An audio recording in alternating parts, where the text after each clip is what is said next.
right.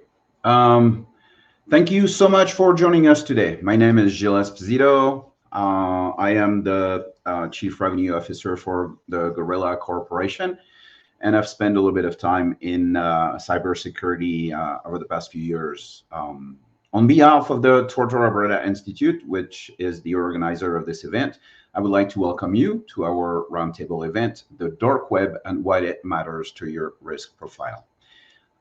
Before we begin, I would like to share a little bit about the Tortora Breda Institute and our sponsor, the Gorilla Corporation. The Tortora Breda Institute was created to promote collaboration across public and private sectors with a focus on business, culture, and diversity. We're looking to reshape and develop collaboration and partnering practices in AI and cybersecurity with a view on improving and securing business and economies. The core concept of the Institute is our think tank for partnership excellence. The think tank has allowed us to bring together experts and leaders from the public and private sectors, as well as academia, from around the world to reshape and develop collaboration and partnering practices while embracing the most critical technology growth. If you're currently not a member of the Institute, we invite you to visit our website, and the information will be given later. And there you'll be able to learn more and see how you can participate if you want to. A special thank to our sponsor for this event, which is the Gorilla Corporation. We are a leading global sales, marketing, and technology channel development company with a focus on serving the technology industry. At this time, I would like to introduce very briefly our panel. I will let every panelist explain a little bit more who they are and what they do. First, we have Stan Bornev, who is the founder and CEO of VeriClouds. Then we have Dr. Mikko Niemela, who is the Chief Executive Officer of Cyber Intelligence House. James Taliento, who is the founder and CEO of After Dark. Guillermo Christensen, who is a partner in the Washington, D.C. office of K&L Gates, a global law firm, among other things. And finally, but not least, Christopher Callahan, who serves as the Chief of Cybersecurity of the DHS Cybersecurity and Infrastructure Security Agency, CISA, for Region 10. Gentlemen, thank you so much for joining us today. I will let you now introduce yourselves. Thank you, Gio. My name is Stan Bornev. I'm the founder and CEO of VeriClouds. What we do is we provide threat intelligence to organizations. We use mostly the dark web to find that threat intelligence and to show the risk level of individual users or organizations based on their exposure on the dark web. Thank you. Thank you, Stan. Let's continue with Mikko, please. Thank you. Yeah, I'm Mikko Niemela. I've been focusing on dark web for the past 8 years in both academic world, researching and teaching in National University of Singapore, and then running a cyber intelligence business, providing data for cybersecurity professionals and MSSPs, as well as law enforcement and defense agencies. Thank you so much, Mikko. James. James Taliento, founder and CEO of After Dark. We are a threat intelligence provider with a niche focus on digital extortion and ransomware. Thank you, James. Guillermo. Thank you, Gilles. Always a pleasure to be on the same stage with you, even if it's not in person. Thank you.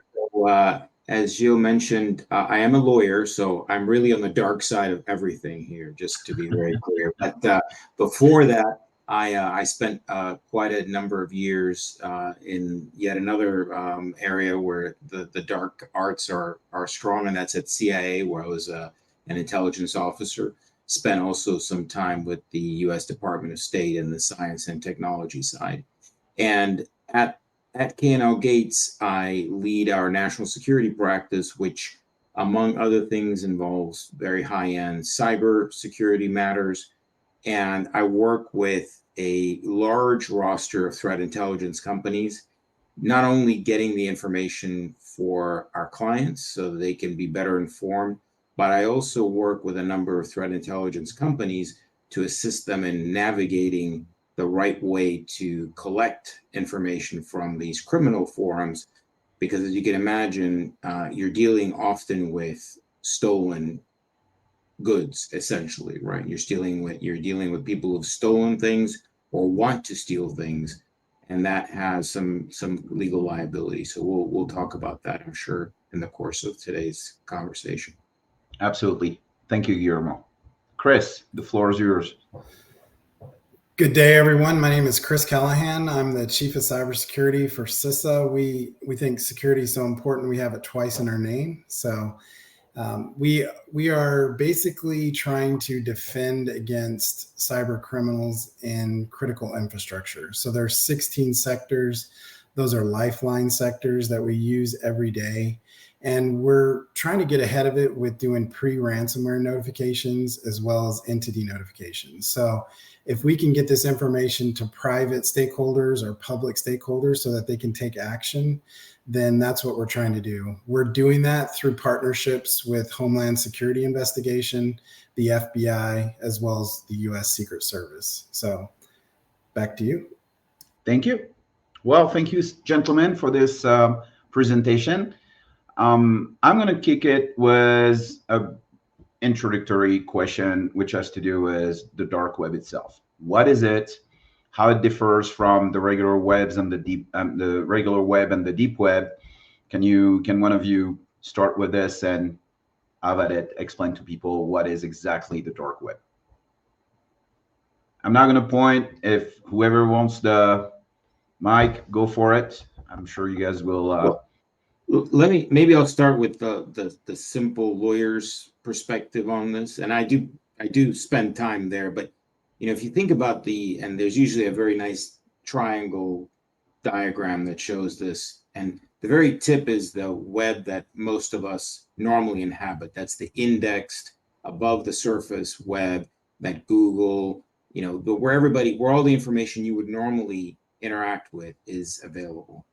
And then below that, there are other parts of the internet that are not indexed and are therefore not quite as easily reachable. And then there's this additional part where what we call the Tor browser, the onion router, which is something the U.S. Navy developed many, many years ago for protecting the attribution of people running through the internet, where you only get there if you're using the Tor browser and you have a specific link, a specific URL that is a Tor link.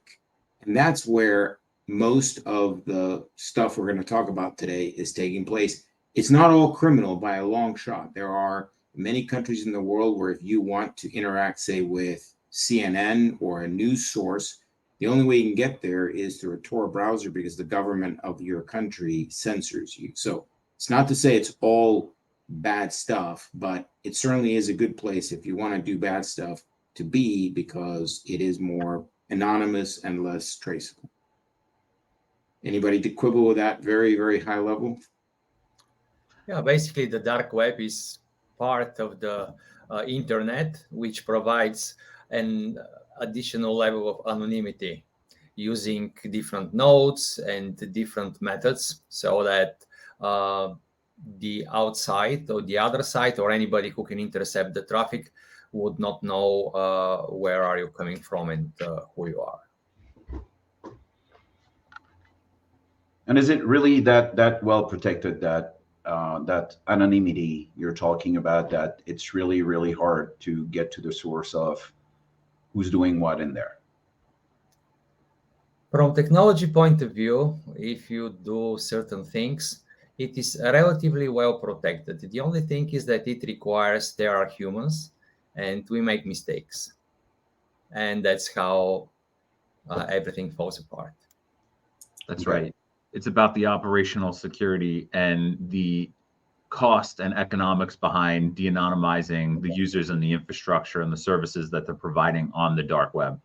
That's the nature of the beast. And whatever your threat model is, if you're a more expensive target, but you're more valuable to a certain adversary, then the likelihood of you being de-anonymized or captured, of course, increases. Okay. So why is that understanding of what the dark web is essential for organizations when assessing their risk profile. We're going to start digging a little bit deeper and deeper.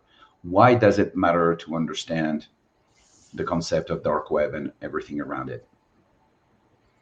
Well, if I may add to this one, first of all, we have a technology that makes it possible to conduct business transactions, discussions, and to some extent payments anonymously. Then, of course, something happens. So the way people treat information in dark web, the tone of the discussions and the likelihood that the discussions will actually take place in real life after, let's say, a threat are much higher. And that's also due to the fact that it takes so much more effort to have a discussion about attacking a company somewhere in dark web than having it in a Twitter or some other social media. So the people who are conducting business there are already putting more effort into staying anonymous. And when that's done, then the matters discussed and action taken seems to be just more significant. So information is often shared there. You need to have a place where you can safely make some information available for an hour or for a day. That's the place then. And especially in those cases where company has been breached and the information is disseminated, typically the users are one-off users, so that they will create a new profile for just that leak. So then the attribution becomes practically impossible, at least to show the link between this leak and the actor. So these are a couple of things why it matters. Okay, thank you, Miko. Anybody else on this? Another reason why it matters for organizations is because there is a lot of data about almost every organization on the dark web. And the propensity for an organization to be breached or compromised corresponds to the amount of data available on the dark web. Because in many cases, the attackers, they start first from the dark web to see what is available there for that organization. And after that, they do everything else. So there is this correlation between the amount of data available on the dark web for an organization and the propensity this organization to be compromised.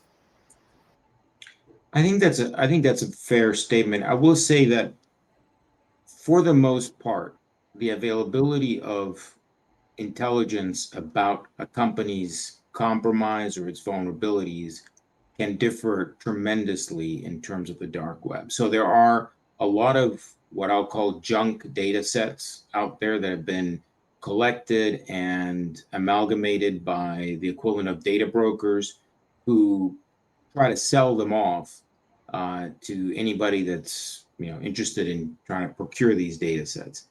Many of them are old and outdated, and they're relying on people to be basically fooled into buying them. Sometimes, if you're in the very sort of inner core of a criminal group's activities, and this can be done because they need a place to coalesce. These are distributed criminal organizations. You can get inside and see the actual ongoing information available on companies that are being compromised. That's really the heart of the value of the dark web. And between those two, there's a lot of gradients of what's available. I see a lot of people trying to market basically the same information that LinkedIn lost in 2017 in multiple different ways. That's not what you want to pay for. At the same time, if you are able to monitor and see indications that corporate accounts are being compromised or showing up with passwords or things like that, that should give you a sense that someone is in your organization is having some issues with security that maybe you need to look at. So there's a lot of what I'll call situational awareness that the dark web can give you if you use it intelligently. So let me ask a question to dive a little bit into what you just said. Does the amount of chatter you're going to have on the dark web pertaining to a specific organization can you strongly correlate this to the probability of attacks or cyber attacks or those type of thing, or not, or how do you guys at CISA Yeah, and you, Guillermo, figure this out? Yeah, I would say not so much. And in part, it's because if you're being actively targeted by a competent group of criminals or an APT, an advanced persistent threat, or a nation state, they're not going to be going around the dark web announcing that they have your system compromised until after they can either monetize it or do something. Otherwise, if they're inside your system, they're communicating themselves in the most presumably secure way because they know that law enforcement watches these activities and security researches. So they won't announce, hey, I just managed to get into MGM Studios. Who wants in on this one, right? That's not typically the way. They have their own independent platforms that they try to control from outsiders. Most of the stuff that you're going to hear or like get a positive hit on a company name or profile is going to be post breach, where things are more in the open because it's already overt, it's already known about. But a lot of the information that has any value on the dark web is already processed and enriched. So the majority of attack surface that's out there, you can find services on the surface web for days about infrastructure, companies, domains, applications they're running. It's just, it's widely available. What has the most value is when that information is now actionable and you have a whole economy that needs to conceal themselves on these marketplaces and forums and what have you to sell it. And that usually comes in the form of initial access, so that maybe they have some type of credentials or other illicit services where they can abuse things that are offered by a particular company or service provider. And then you also have all of these supporting services around it, such as like malware development, ransomware as a service, and spamming. I mean, you name it, it's out there. But it's that type of activity is generally being conducted on the dark web. Okay. Thank you. I just want to add that some of the value of that data is like a hash dump with Active Directory accounts. And you can basically, they have to show proof that they've been able to do that. Another thing is data exfiltration. So is data exfiltration done? And are they going to do like a double exposure kind of attack on that? And then we get into the critical time frame. So the amount of time it takes for an actor to dwell from the time that they actually start encryption on a network, that's critical in getting those types of information back to a stakeholder to try to take defensive measures to isolate and restrict. Thank you, Chris. So we started into that path. Can you guys expand a little bit on what are the most common cyber threats that originate from or are associated with the dark web? What would you say? Financially motivated cybercrime. I mean, at the end of the day, it's all, there's people, right? They don't have to use the dark web if they want to go and conduct a cyber attack. It's not being facilitated necessarily using Tor or any anonymity service. Really, it's their desire and objective to infiltrate a particular organization. The stuff that's taking place on the dark web is emanating from something that's like opportunistic and has value in a criminal context, right? So I need supporting resources. I need to buy things like tools or access or maybe infrastructure to carry out like an attack on a business. So really what you encounter on the dark web is specifically like just that, financially motivated cybercrimes. You're not going to see many nation states get involved and start chit-chatting back and forth with the criminals that we are capturing in those enclaves. And then I would say also that because there's a quite well thriving ecosystem of different parts of different components of a successful hack are available. You can buy the target lists, you can buy malware, you can buy even just the direct access in some cases. So I think that dark web offerings basically lower the threshold or the barrier to entry. So now these kind of crimes are available for a wider group of people than before, because there's also industry running to support that. All right, thank you. Yeah, So maybe another way to think about it is, for there to be cybercrime at scale, right, we needed a couple of ingredients. One of them was cryptocurrency, because you simply cannot have the large scale, especially ransomware, but other crimes, without there being some digital currency of some kind. You simply can't deliver, ransoms like we've had to help clients with of $10 million in a suitcase. I mean, that's when the FBI shows up. It's just, the thieves haven't yet figured out that a way to collect money other than through that. But then the anonymity, the pseudo anonymity, if you will, of the dark web is another vehicle for that as well. Because if they were doing this on the surface web, it's not impossible. And there's a lot of crime that happens above the surface, to be sure.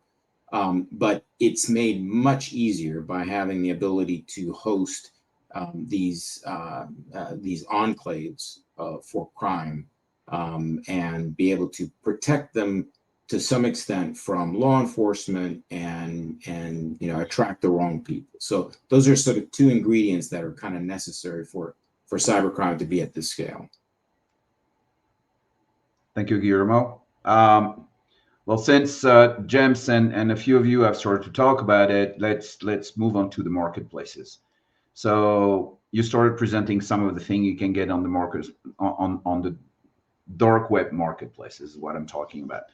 Can you expand a little bit of that and how they facilitate all those criminal activities that we're all concerned about?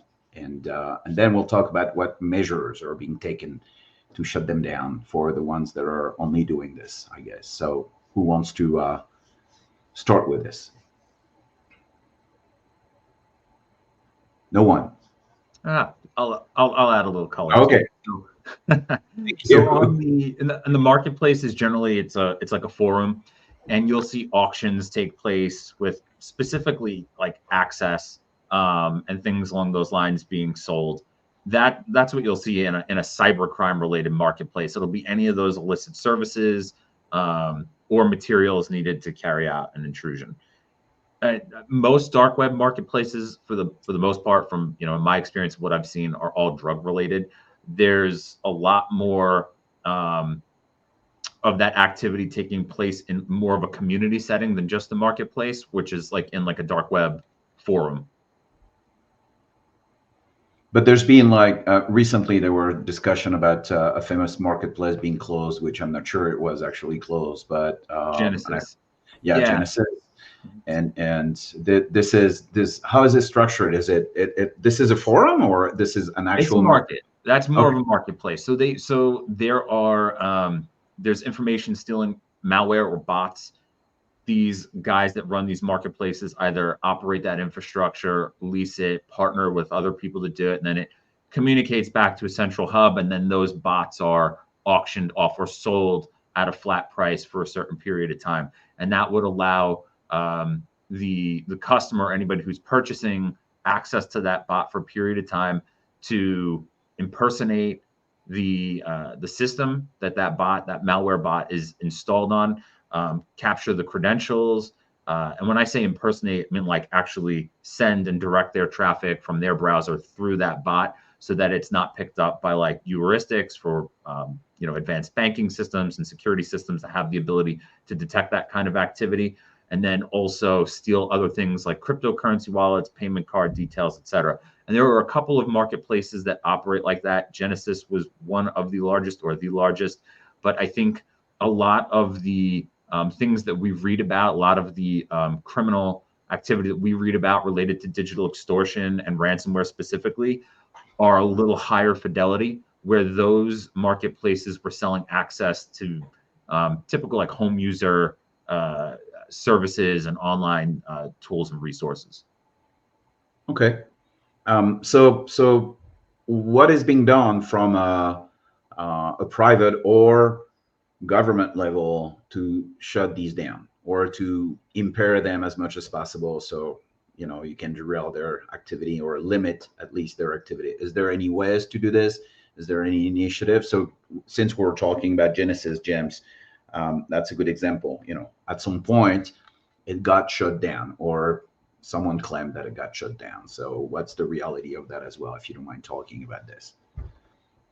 I don't know what's being done to shut them down. I can use my imagination there, but it's all conjecture. But I will tell you, when they pop back up, anybody who knows anything, who's been in the criminal ecosystem long enough, knows not to touch it. Usually they catch a lot of the low hanging fruit after a marketplace bust like that. Yeah, I think one of the things that changed in the last couple of years, and I think it's fair to say a lot of it was driven by the political impact of the Colonial Pipeline ransomware event that created so much political attention to cybersecurity and critical infrastructure, is that law enforcement, especially in the US, and by this I mean primarily the FBI, but to some extent also the Secret Service, assisted with the help of DHS and other agencies, started to pivot away from trying to build criminal investigations of past crimes to prosecute people, to trying to find ways to interdict and stop crimes from happening in the first place. And one of the things that they have done, and they work with the private sector closely, large tech companies like Microsoft, for example, to interdict these markets or places where there are large resources dedicated to crime. So that could be, for example, the takedown of some of these ransomware as a service groups, Hive, for example, and others, where the FBI managed, using traditional law enforcement techniques, to infiltrate and then enumerate, as we say in the business. In other words, do reconnaissance, figure out what was going on, and then begin using techniques against them, the same techniques that hackers would use, but in the pursuit of lawful uses.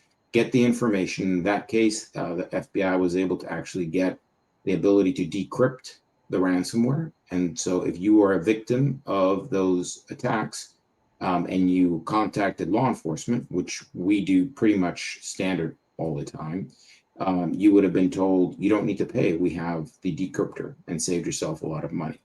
A lot of people didn't do that, and they probably regret that. So there's a lot of things that can be done. However, as you would expect in anything having to do with the internet, a lot of it is what I'll call whack-a-mole. Like when you go to the amusement park and you're hitting, it's so easy to stand these things up. It's so easy to create new ones that even if you get taken down and some of this happens, in time they come back. Now, a lot of people will say, because of that, you shouldn't do anything. And I say, absolutely not. You should be doing everything you can, because all of these actions slow them down. When they think they've been penetrated, they are paranoid. They're not committing crimes. They're trying to protect themselves. So that's good for all of us. When you take them down, it takes some time. So anything you can do to fight them on their battlefield is better than having to defend yourself at home. So I'm a big proponent of taking the battle forward. Yeah, and I just want to add to that. There's been huge efforts with law enforcement. Usually they can find attribution within the first 24 to 48 hours, and they've taken steps to identify a lot of these cyber actors so that they restrict movement, or if they go into other countries that are friendly with the US, they can apprehend them. But a lot of times there you see this shift of trying to shame the cyber criminals, limit their resources, limit their movements as well. A good example of this, you named a couple, but QuackBot was brought down the infrastructure by the FBI, and it basically took it down. But like you said, it just comes back up, and it's something new the next day. Okay. Anybody else on this topic? Well, maybe one more comment, that usually when these kind of cases go to court, it will become a public knowledge that how much money did somebody make, and or at least an estimate how much money this marketplace was able to make to the owners. So that acts as an advertisement for other criminals. So if we see something crazy big like Silk Road, when somebody says, okay, 800 million or something, there's a lot of people in the world who see this as opportunity and say that we would be happy with 1/10 of it or something. And that will lead into creation of new marketplaces. Luckily though, they seem to be most vulnerable when they are quite fresh. So if we take one big one down and 17 new ones come in, they are not as heavyweight as the previous one, because it takes years to build the security and improve all the small things. So those are some of the measures we're taking to monitor and shut them down that you were explaining. I'm going to shift directly here before talking about other things to the legal and ethical aspect. I remember you and I, Guillermo, on a different webinar, a different discussion, talking about why don't we go full offensive on these guys, and or even the the nation that are sponsoring them from a cybersecurity standpoint. So if I know law enforcement can do some things, and there's probably some things they can do. Do you mind talking about this a little bit more? It's from a legal perspective, and then we can expand this to the ethical aspect of things as well. But I think it will be good if we start there. So yeah. So here I divide the world up into the law enforcement and then more the intelligence or military side of things. So for example, if you're talking about a nation state threat that is potentially aimed at national security, whether it's going after critical infrastructure, there have been lots of reports, for example, about certain nation state attackers embedding hostile code in the electric grid. And it's not activated, but it's there in the case something happens in the future. They use the code and bring down the grid, things like that. That is that's where you have an overlap, because some of that activity takes place in the United States, some of it takes place outside, and so you have coordination. In other cases, you may have what the Defense Department and NSA call defend forward, where you have people put out, teams out there, whether it's in Estonia, Latvia, maybe Ukraine, places like that, that are helping people fight the cyber war as opposed to the cyber crime. The difficulty sometimes is that cyber criminals often are cooperating with certain nation states and vice versa. We saw that, in a few very notable examples in the 2016 hacking of politicians in the United States on the Democratic Party side. There were very clearly indications that Russian criminals were used by Russian intelligence services in order to effectuate some of those activities. That complicates things still further. So there's definitely a lot of room there, but I will say, generally speaking, if you're talking about activities inside the United States, that's going to be law enforcement primarily, with some, obviously you've got Homeland Security, National Guard can assist in some of that. If it's more on the offensive or outside, you're going to probably have more of the defense intelligence world there. And then if you want to talk about the ethical issues around the dark web, which are more for the private sector side, because government can obviously do a lot more in these areas with no issues around, how they break into a dark web or a criminal enterprise, or if they take on activities to actually have an effect on the infrastructure, for example, taking down a botnet or destroying servers electronically. That's the kind of thing that government can do, or sometimes private sector can do when operating under court orders, like sometimes is done with these botnets, or working hand in hand with the government. Mikko, you have something to say about this through your dealings with NATO and all that? Yeah, well, if you look at it globally, so we were running a research in United Nations Office on Drugs and Crime about ASEAN countries. So I was leading that research. We covered 10 countries and the dark web crime and what kind of activity is present there. Some of the countries were surprised that there was anything because they didn't look, so you don't have a problem. But when we then moved into the section that how do we solve these problems, the biggest challenge, especially in Asia, was that there was not a single big case where everything would happen in one country.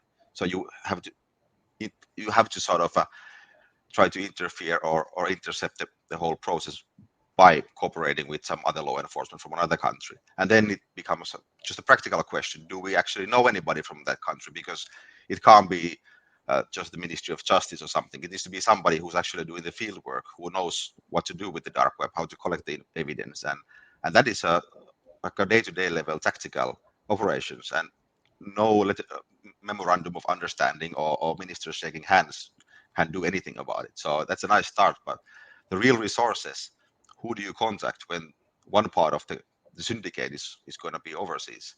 That was the biggest challenge. And I think, especially when we look at the markets that have been taken down in Europe, every single time, cooperation of 6 to 7 law enforcement around the world, and almost every time also US involved. And strangely also the cases in Philippines are typically also quite well US involved.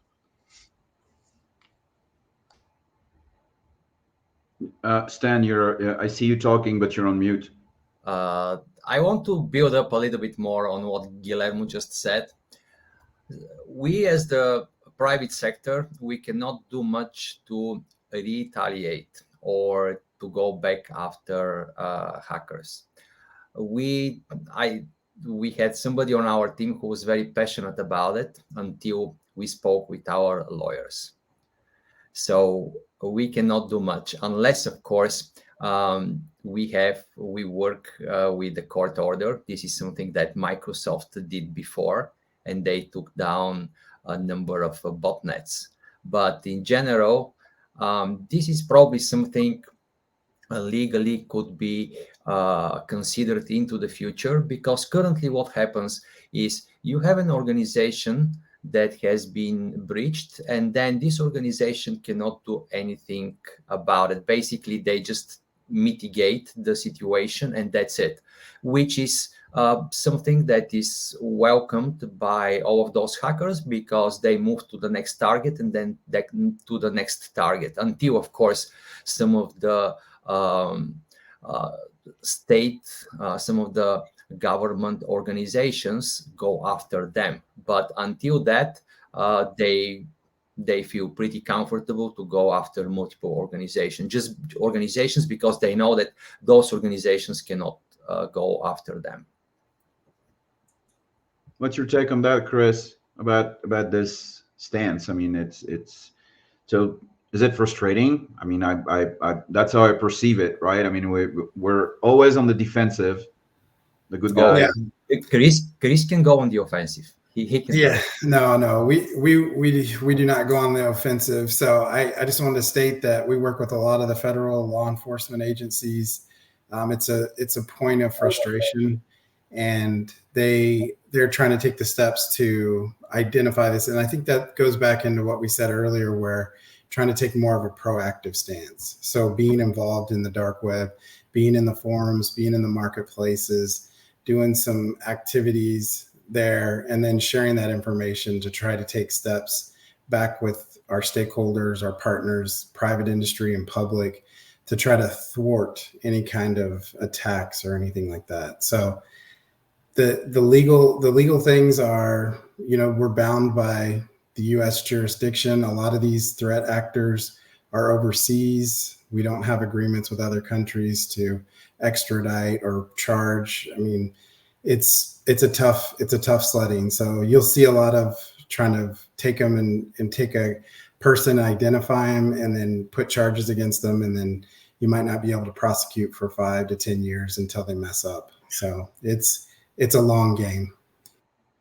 And they're offered impunity by their that's the thing. Their home nation offers them impunity to do this stuff, and the only fear of exposure that they have is related to fraud or tax evasion. So like when these guys get exposed, their biggest upset isn't the fact that they're out there. Like the guys that are really good, that know, hey, we're never going to be able to leave home again, we gotta stay here. Their biggest concern is their government coming and taking their money or holding them accountable for not paying their bills.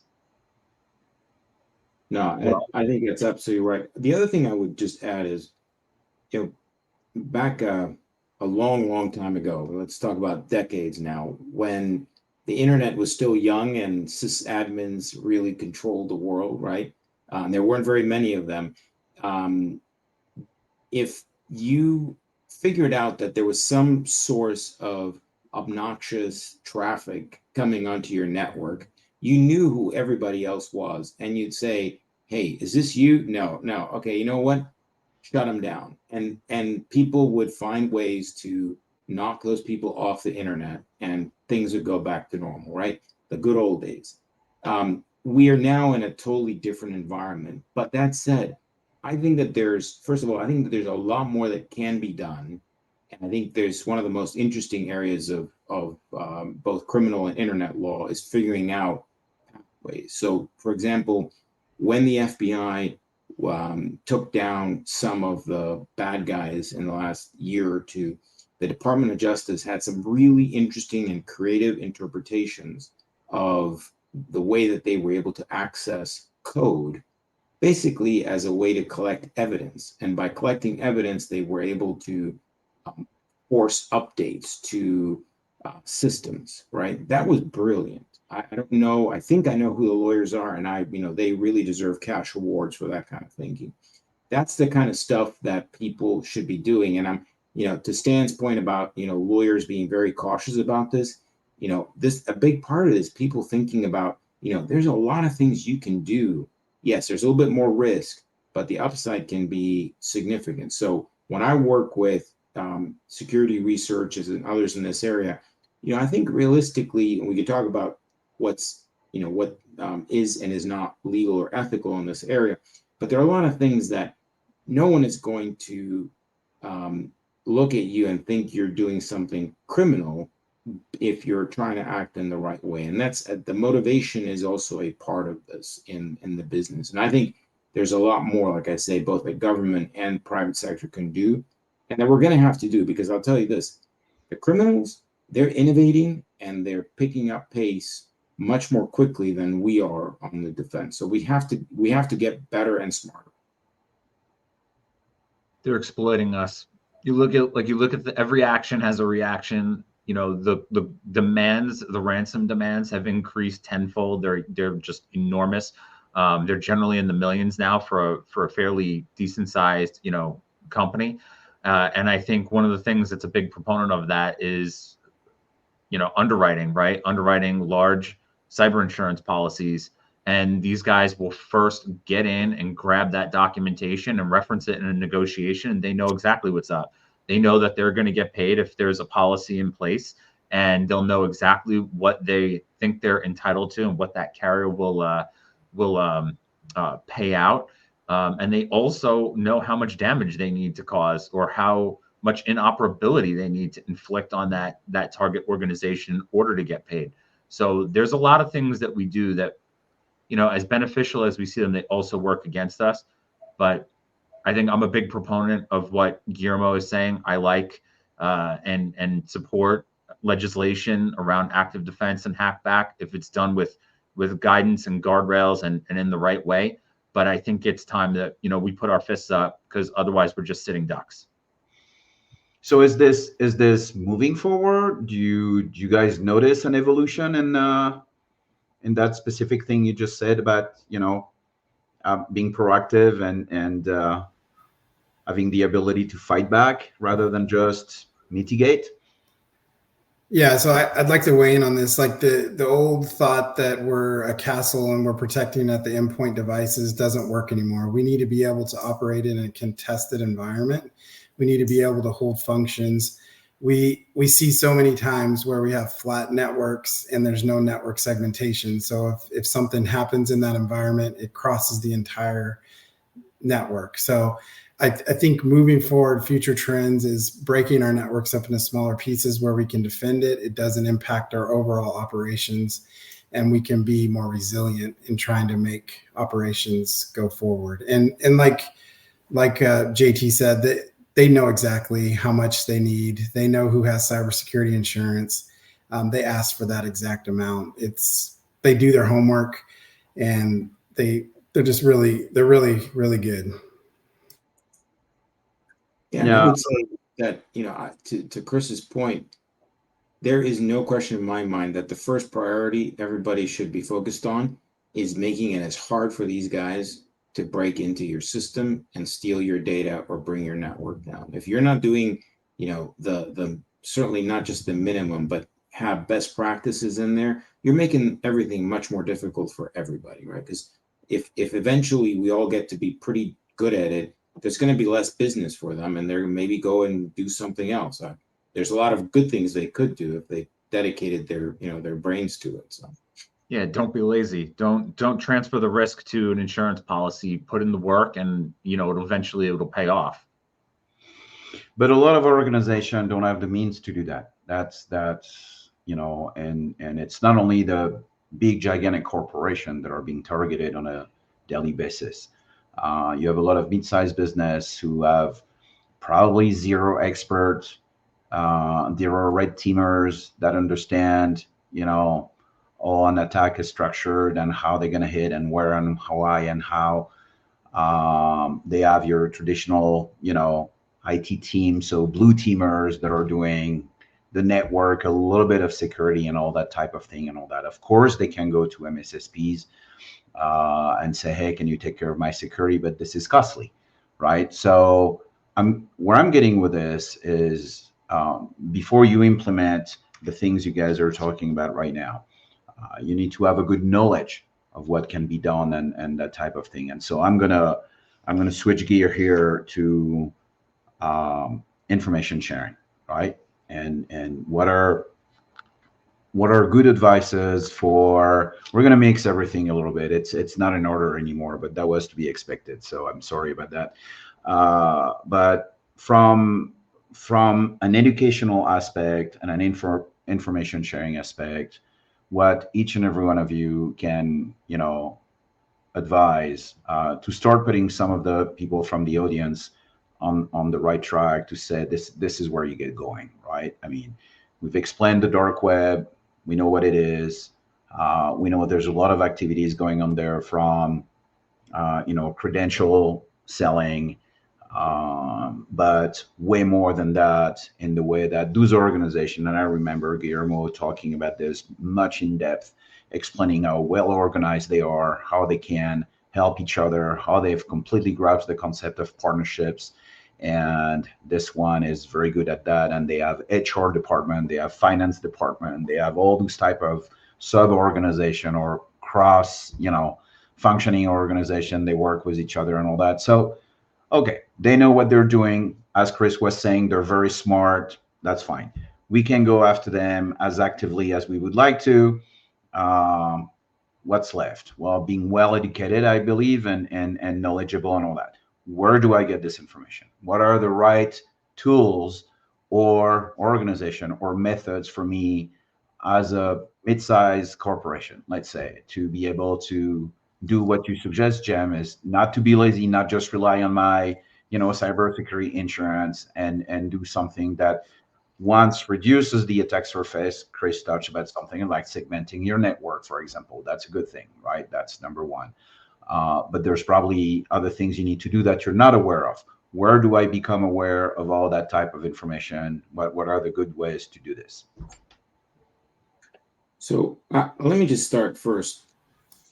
There is no lack of simple, practical frameworks for what I'll call the basic security. But before you even get to that point, the questions that we ask people are, what is it you have on your network and why? And a lot of times, these are not, like I say, complicated questions. It's more of a commitment, more of an understanding of the problem you're dealing with.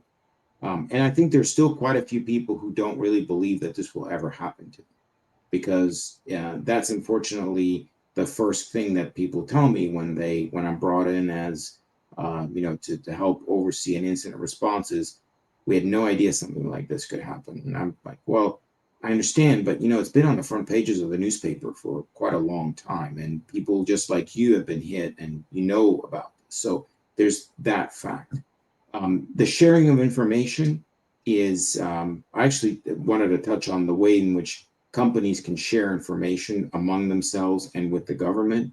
And that's something that is also improved A lot of times when I am talking to lawyers in this area, they're like, well, but if I share this information, then I'm going to get sued or this is going to happen. You know, the government actually in this one kind of thought about it, the Department of Justice and Congress, and there's a law on the books from 2015 that allows incident response and companies involved in that business and the victims to share information about an incident, about the threat with the government, and it's protected from being FOIA'd or being brought into litigation or being used against the company. It's a very, very good law, and I'm amazed at how few lawyers and how few people in the industry are aware of the protections that are there.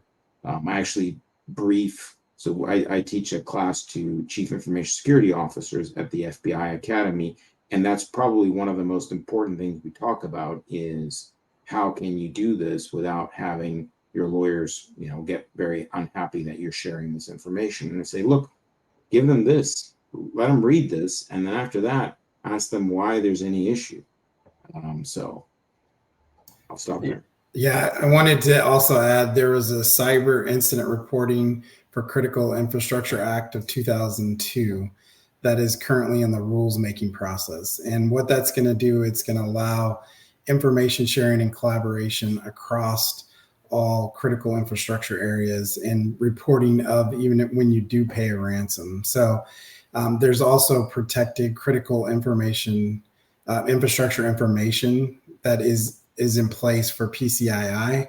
And those mechanisms are in place so that when you do share something, it's not handled or shared with anybody else. There might be some sharing amongst federal law enforcement agencies, but those types of informations. And then out of that, that's anonymized and aggregated at a national level. And then there's a lot of things that go out like cybersecurity advisories. There's the MITRE ATT&CK framework.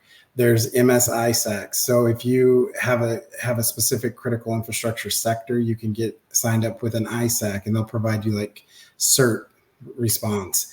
CISA provides a lot of assessments and cyber hygiene scans to look at your attack surface, what's being put out there, external facing.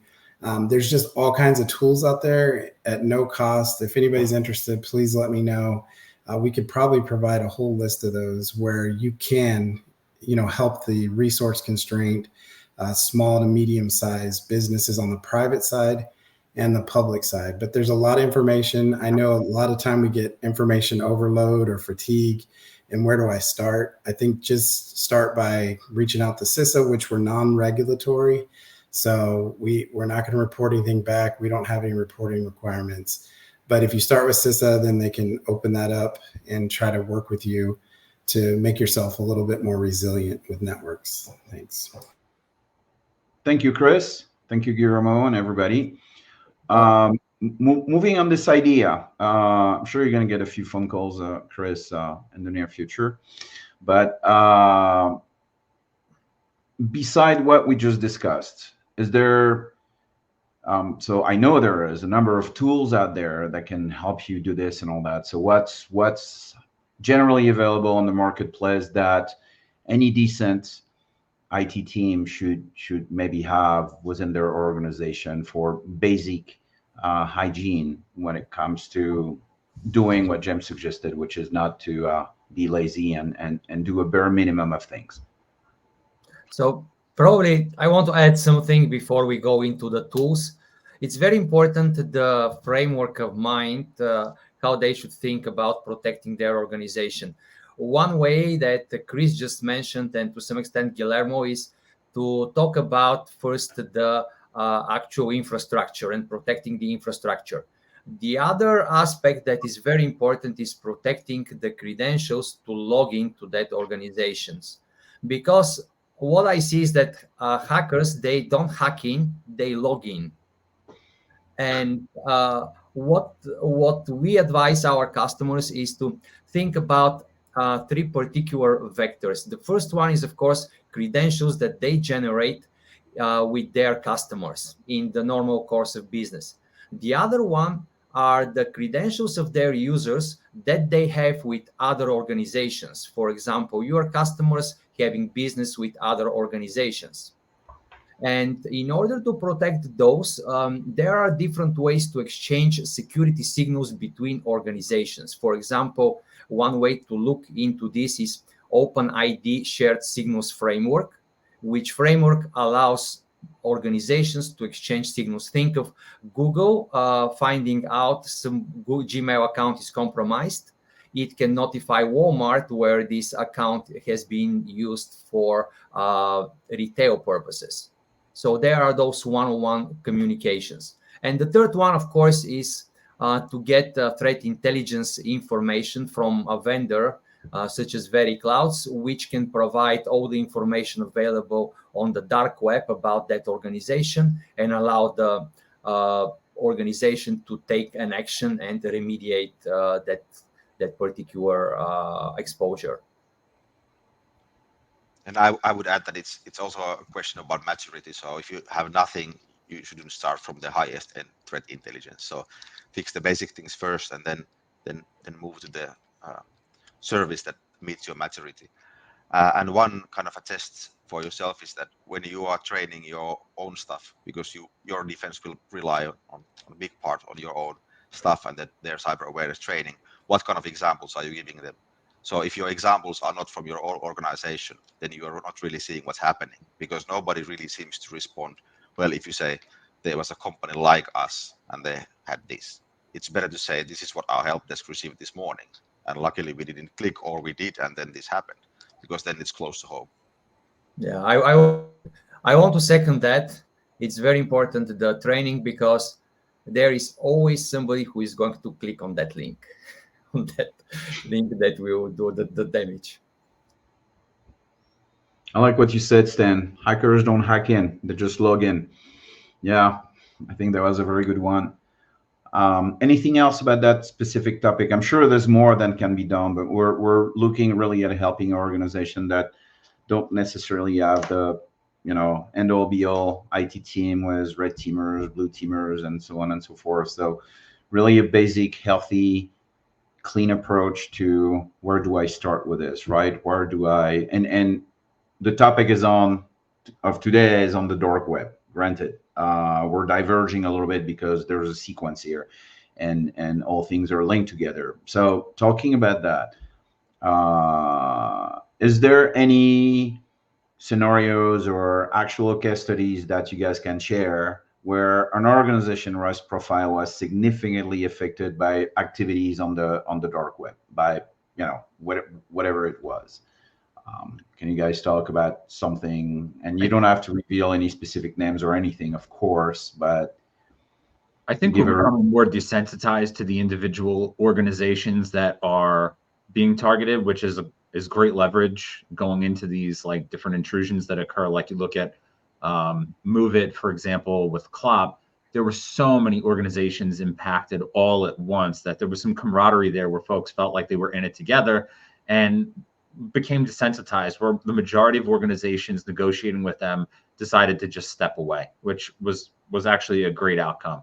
However, like I think where there's a lot of negative reputation kind of emanating and who it's directed at are a lot of the technology vendors that companies are dependent upon in securing their environment, right? So like that whole thing that just happened with Scattered Spider and Okta that made big news, like MoveIt, for example, every time there's another Fortinet, Cisco, like all these different vendors, part of it is just doing the right thing and maintaining your stuff. Some of it is that these vendors have such a wide foothold in different organizations that they become a big target themselves, like Microsoft.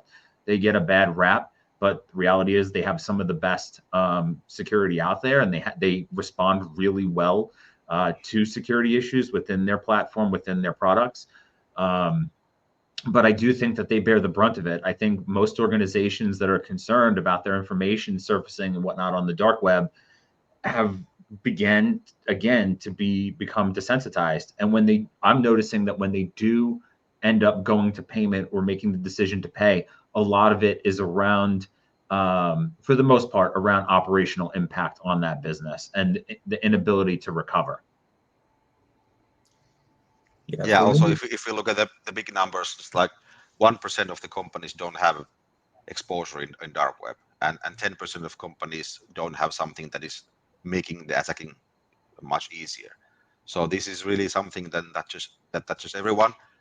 But at the same time, those ones who are used to it, they don't they don't blink their eye when they see 10,000 findings and a lot of discussions and even bad stuff, because they know it's out there and there's a process how to deal with it. It's a matter of let us know when there is something, so we will take action, rather than wow, we didn't know about this. So I think that's also part of the maturity curve. Yeah, probably it also makes sense to mention here SolarWinds, because it was really very, very impactful breach that affected so many organizations. And this, to some extent, shows what happens if a critical organization is hacked. Many others can also be impacted negatively. Yeah, and we tend to see, especially from large organizations, that not only are they looking much deeper into their posture and their security, but now they're well, not now, it started quite a few years back, but it's getting more and more popular to do this, or more and more prevalent on the marketplace. They extend these concerns and these layers of security and demands to their suppliers, to their partners, to to everybody that interact with them, right? And that makes sense. Any comments on that, and advice for, because we're in a world where, when I presented the Tortora Breda Institute, everything is for us is based on ecosystems and partnerships, right?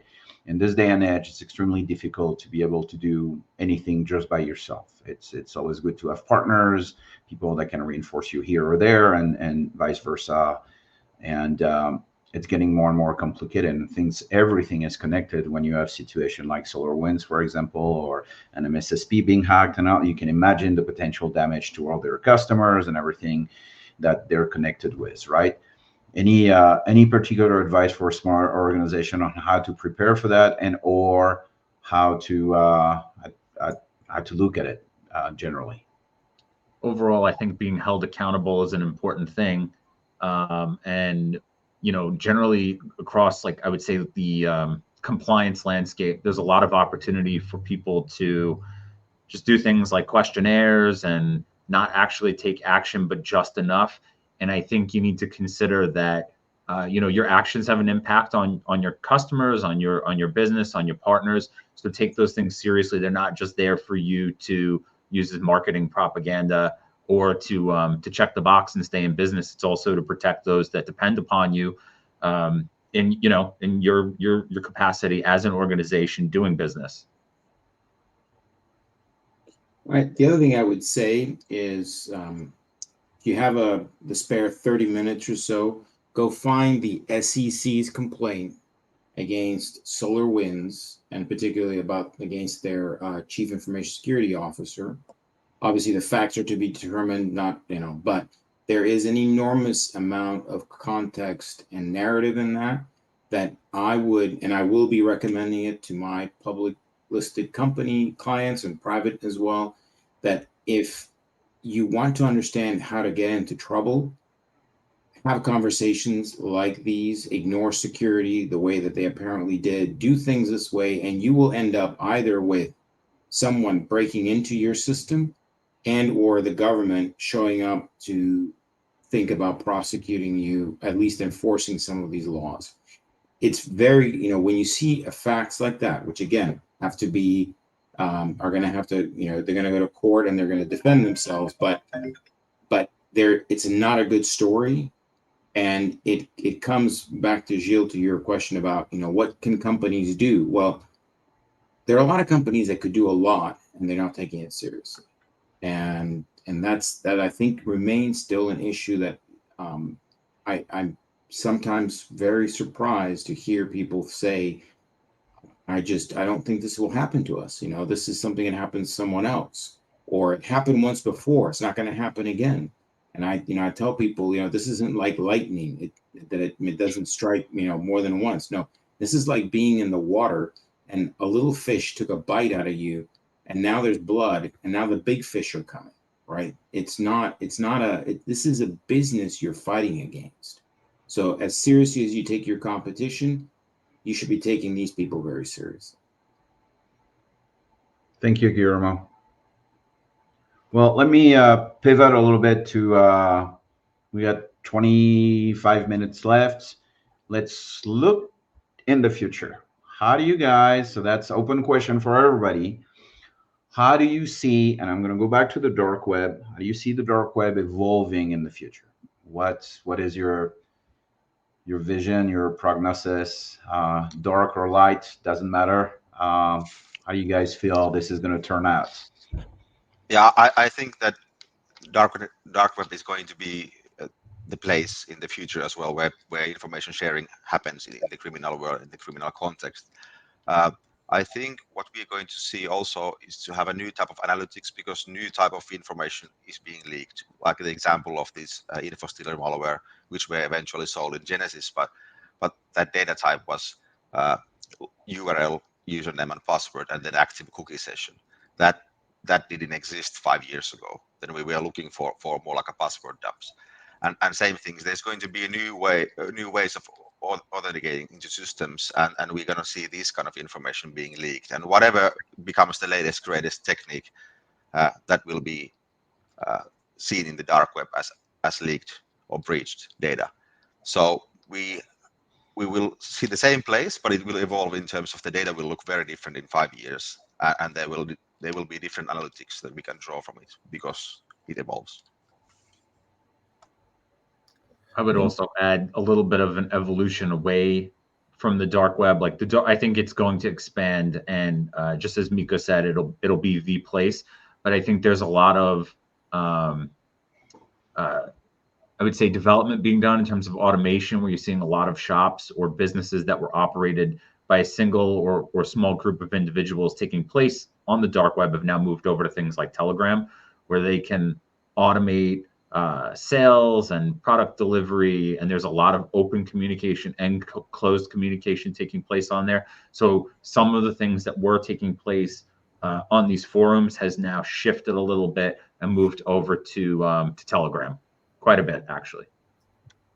I mean, for me, the way how I think about it is, since the humanity exists, there were people who were stealing things. And I'm not sure this is going to change anytime soon.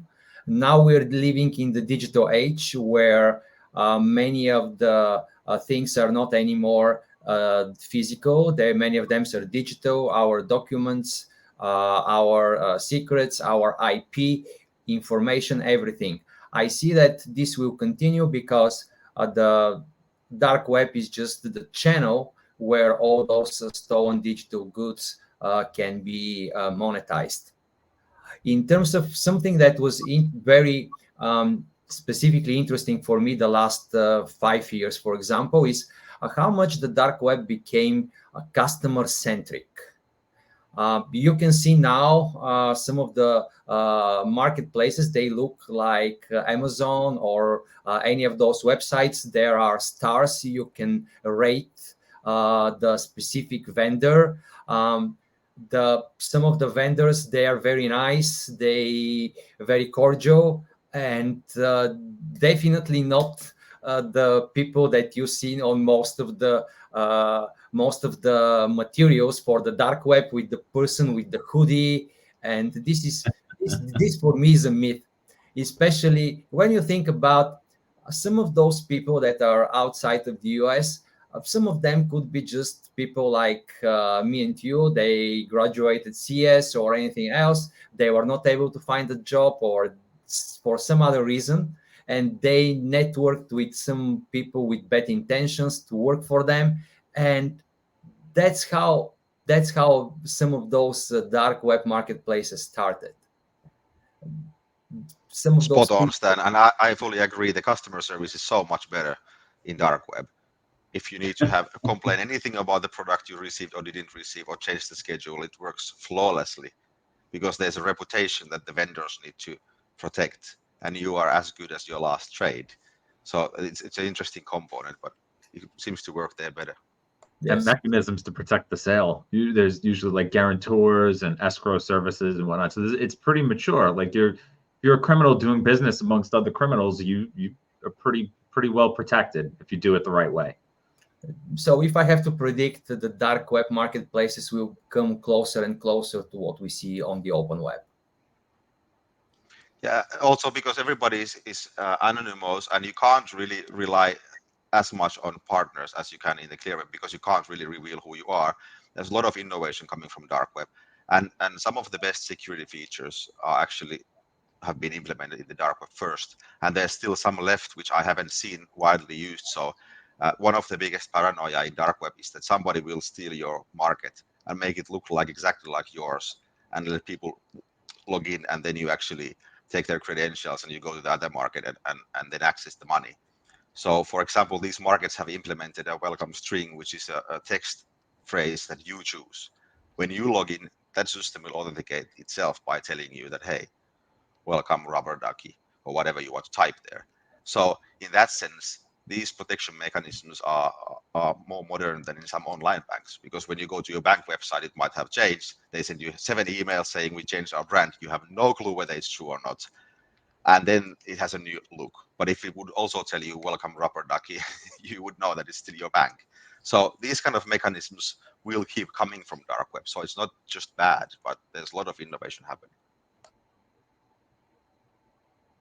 The other thing that I wanted to raise kind of in the future trends and challenges is something that I think all of us here have been grappling with probably, and that is more of a combination of the dark web with the dark real world, right? And there have been a couple of excellent reports in the last couple of weeks about one group that is getting a lot of publicity, but they're not the only ones, that has managed to combine their capabilities in breaking into networks, social engineering in a very spectacular way. They go by various names. The one that I think most people like to use is Scattered Spider, and combining that with actual physical manifestation of the crime, meaning they're stealing, for example, they're attacking companies that prescribe medication and having those medications delivered where mules, basically people who use fake IDs or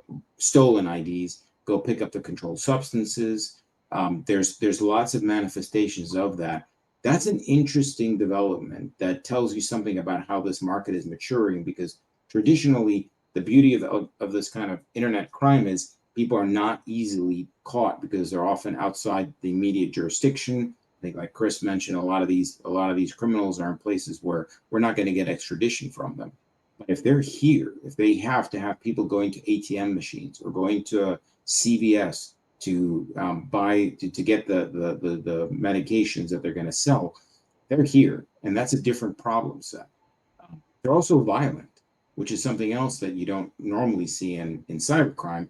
They're using not just extortion, electronic extortion. They're using physical extortion to try to get people to give them access to their network or give them their logins. So it's different, it's something unusual and I would say concerning on a number of levels. Thank you, Guillermo. Anybody else? Chris, I think on the future of CISA and where are you guys evolving to make our lives better? Yeah, I think with dark web, I think it's just the new technologies that's coming in, the quantum computing, AI, all of these new technologies are going to change the way we do business, cryptocurrency. These are all factors on how we're going to exchange services and information. I think it's probably not going to be the dark web in the future. It might actually become the norm, right? With all the protections that are involved. And hopefully we'll see some more protections of privacies across the more surface areas. So we'll see what happens, but I think the dark web becomes part of the bigger surface web. Anybody else? We still have a little bit of time, so no, that's it for the James. Really, that's it for the prediction of the future. Come on. used to be See it every day. Come on, James. Generative AI is going to have a groundbreaking change in all this, right? That's going to solve everything. I'm not sure. Well, It's going it's going to lower the barrier even more, because now there's already fraud GPT available for $200 a month. And if you ask it to prepare suitable attack vectors or ways to attack against the company X, and then you actually give all the exposed documents that you have found or the credentials to it, it has such a higher success rate with that information. So it's going to lower the barrier even more.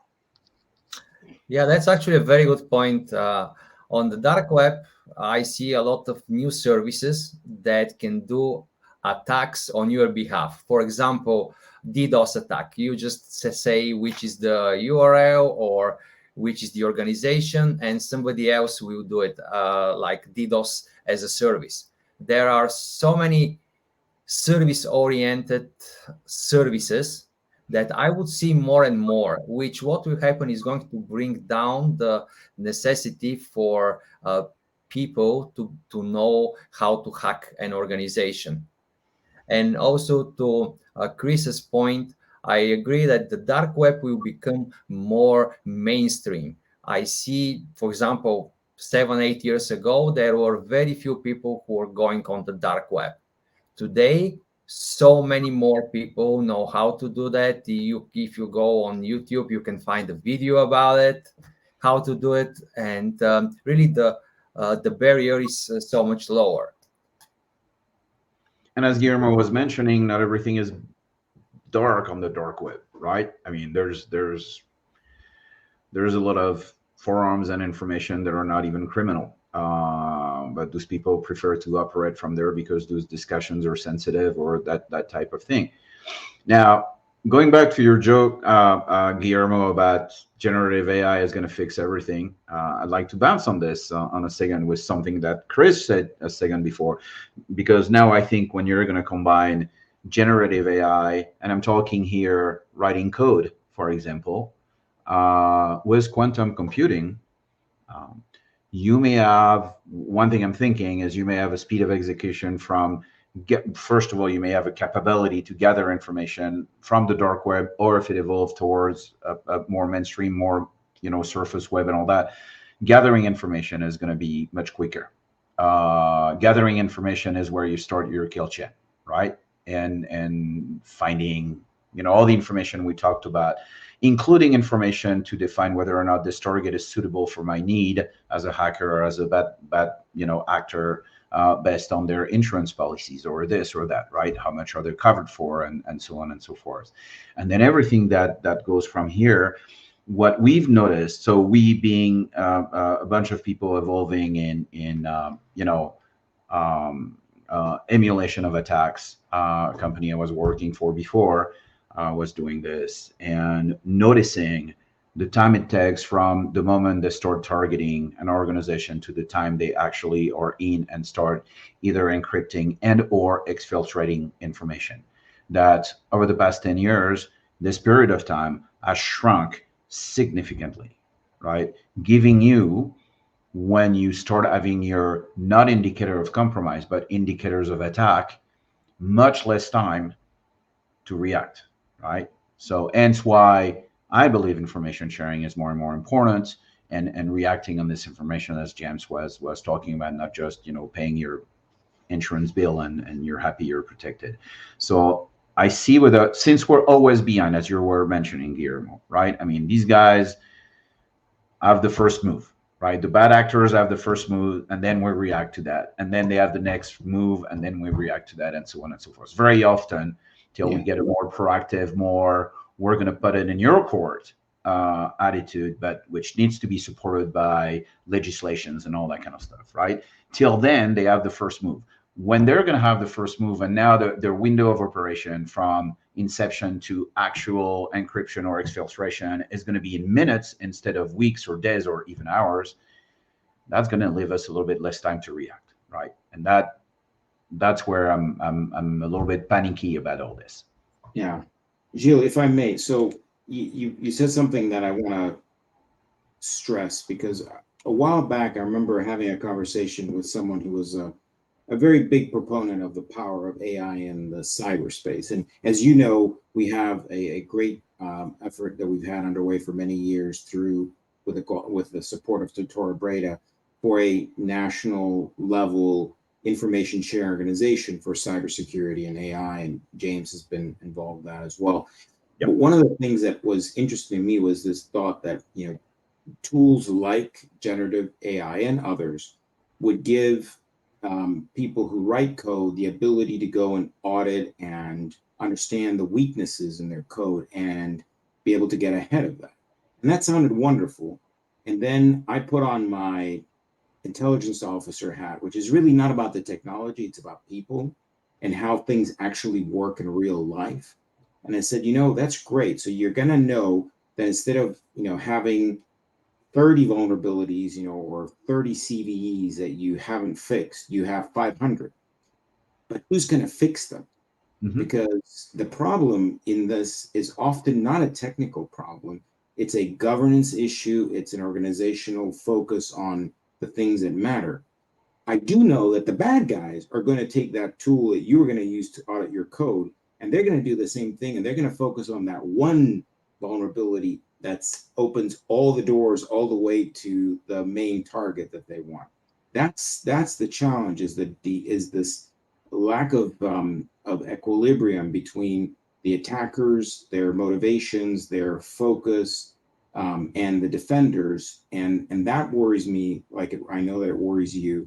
I remember being at DEF CON many years ago when Rob Joyce came and spoke to elevate the conversation, because he said, NSA has two functions, defense and offense, and we're not doing enough on defense. And he started explaining how NSA's top hackers look at a target, and they said it's, the smallest chink in your armor.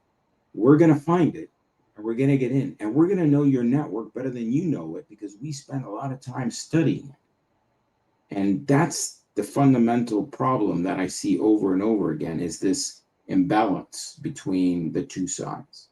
So. We're going to wrap up. So if you have something else to add to this, we have 5 minutes. So please, anybody wants to pass a message and or touch point on something that I haven't asked you a question about, something that seems relevant to you. One last piece of advice. Maybe I can add about the asymmetry, what Guillermo said. That's absolutely true. And even though it sounds very compelling that somebody can study your network and get to know everything, that doesn't scale too well. And what we have problem with now, criminals sharing all kind of reconnaissance information of organizations, is that the reconnaissance phase used to be the one that takes the longest. And then how to exploit something is actually just a matter of handling a technique. But now, when asset maps of companies are leaked, list of employees are leaked, you get so much of the reconnaissance done. And it might be even an organization you don't even consider as your target. But because if you have 2/3 of it done, why would you hack somebody else? Because it's so much easier, or at least lower effort to get to do that. So this asymmetry is a matter that we need to take quite seriously. Thank you, Miko. Yeah, this is very, very true. We see on the dark web that some of those actors are selling some add-ons for different tools which are specifically designed for specific organizations. For example, if you think about OpenBullet as the main platform, you can buy add-ons that are specifically made for either Facebook or for other organizations to be able to surpass their defenses. And there are also a lot of white papers about how somebody was able to do a hack. There were some videos in real life how somebody is hacking particular organization and how this is happening in real life, and you can just go see and study. So all of this digitalization, it helps a lot also attackers to be able to get better and to get better knowledge about our organizations and the way how we protect ourselves. Thank you, Stan. So quickly, James or Chris, final words? No, I think Stan said it best.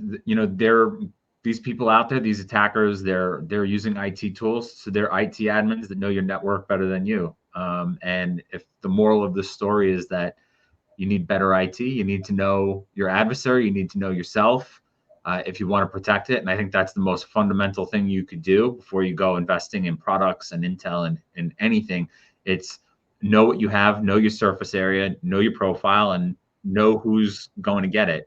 If you're a small business, you still fit the profile for someone. Just who is it and how do they operate? Know what that is and fix those problems first. Yeah, and I just want to make a plug for lifecycle replacement. A lot of times on these attacks, we see items that haven't been patched for 500 to 1,000 days. And so if you're not looking at known exploitable vulnerabilities that CISA puts out, we're starting to tag it in scans. These are known attack vectors that adversaries are using to get into your network. So you should focus your resources and efforts there first. And it's an attempt to try to show you how to get into these. And again, a lot of these things can be corrected. The level of effort can be made more difficult. And they're just looking for easy targets. They're looking for assets they're hanging out there they can exploit, and then do persistence and launch an attack. So please just look at your life cycle. Take all those XP boxes off your network. They're not going to help you in the long run. Thank you, And Chris. insurance companies are not gonna accept that either. If you go for a claim and you have last update 600 days ago, which is quite typical these days. Jesus. I'll just add, that's one of the best resources out there, is that known exploitive vulnerabilities database. It's extremely useful. And as someone who sees, especially ransomware and other types of digital extortion on a daily basis, I want to say that in at least 2/3 of incidents, we see something from that database.